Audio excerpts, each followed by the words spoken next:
Ticats lose 41-26 on Saturday night, their home opener. Steve, this team is 0-3 and giving up a pile of yards through the air. Can this be fixed? Not by Thursday. I don't think. I think they got to make some steps smaller. There were some smaller steps made today, I thought. A lot of the players thought they were much better. I did not. I thought they were better. There were better moments, but I didn't think they were much better. Like a whole bunch better by any means. There were some signs. Schuerman establishing the running game early was good, and you saw what that did for the offense. Then they seemed to go away from it. Yep.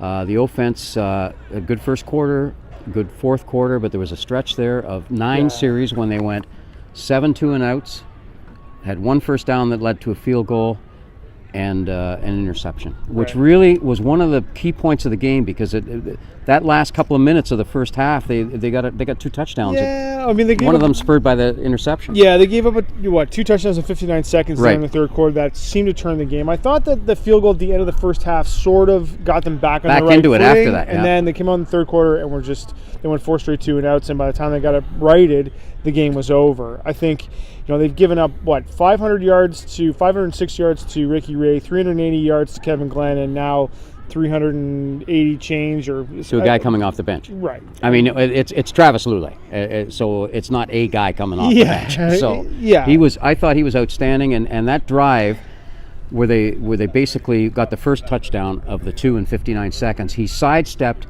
Teddy Laurent, and it would have been a sack, and he sidestepped 2 sacks in that series. And that was really, if there was a turning point in the game that was really theirs from about the middle of the second quarter on, that was it. That drive was it. 95-yard drive. Yeah, that changed the complexion of the game. I don't disagree with that. I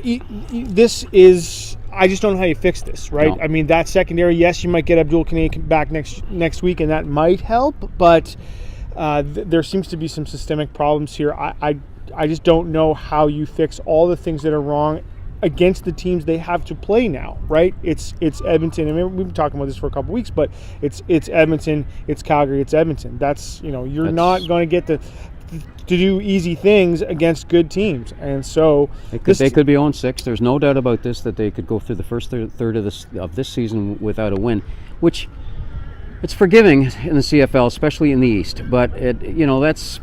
You'd have to say it's forgiving if you see signs that they're building on something. Yeah. And right now the defense, and I thought the offense was really at fault in the first couple of games. I thought they had some faults tonight, but really the defense really didn't do a whole bunch when they needed to do a whole bunch. Neither team did. And even the kickoff returns, they had a lot of practice tonight on kickoff returns. And they were starting, Speedy never got any traction on that. The punt return wasn't bad, but the kickoff returns, which that's sort of how you start field position, was pretty weak, and then the offense just could not sustain. When they had a rhythm going, it looked good. One of the things that Austin said was that they were going to have to tune out the negativity, right? Yeah. They were going to have to tune out the bad things that were going on, like your camera tipping over. Yeah, and us talking. That negativity has already started, right? There was a report, 3 Down Nation, that quoted Glenn Suter extensively, saying that there's tension between Zach and Kent Austin. Now, both guys denied that as emphatically as it can be denied.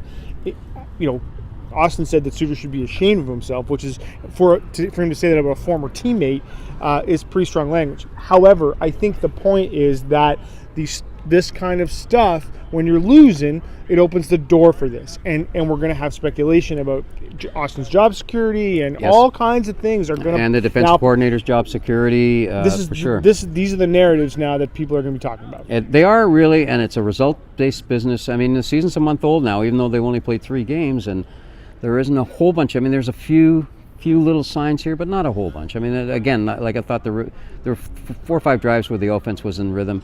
Early, the defense got some pressure on, and suddenly it stopped. I don't know what happened there. I talked to Teddy about it afterwards. Teddy Laurent, he said Lulay made some tremendous adjustments, and Lulay, truly, let's give him credit, was really, really, really terrific. All right.